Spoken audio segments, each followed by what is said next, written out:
when thinking about psychiatric rehabilitation to not just talk about it as a set of interventions and services and supports, but to more so think about it as a philosophy and an art and a science and a set of technologies. Recovery means that the person can envision what their life looks like with a psychiatric illness, but still being successful and satisfied in any way that they choose. It's more believable that recovery is possible coming from another person that's either receiving services or has received services. That role modeling is probably the most powerful way of teaching people about what recovery means and giving people the hope that recovery is possible. And having them understand that what we mean by recovery, that it's not that you're going to achieve all your goals tomorrow, but that you're going to have a different attitude about life.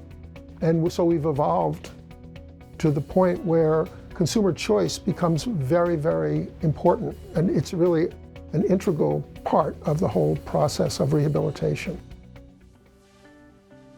Quality of life is about having all of the things in your life that you want, that most of us want. It's about having adequate resources. It's about having someone to love. It's about having family and friends. It's about being an important, valued member of your community. Everyone deserves this. Everyone is capable of it. The important role that peer providers play in this is that they are a good example of this happening for somebody with a psychiatric illness.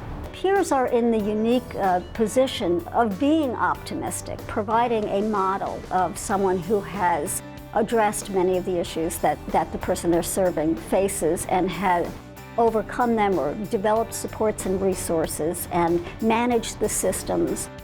They're a good example of how this can happen for people.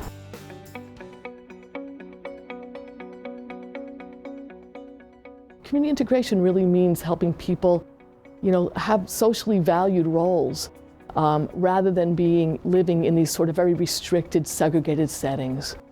If we think about it, it's really a lot like the civil rights movement. People really deserve the opportunity to live lives like everybody else. So community integration really allows the people the opportunity to live in regular settings, to work, to go to school, to socialize, to have regular lives. And sometimes peer providers are in a position to have more time to really get to know a person. When you get to know somebody, you get to know their strengths, you get to know their interests, and then you can help them find places in the community where they really feel comfortable and where they can really contribute. So community integration is really an important goal because we help people, not only to manage their illness, but to really manage their lives in a way where they can feel proud of themselves.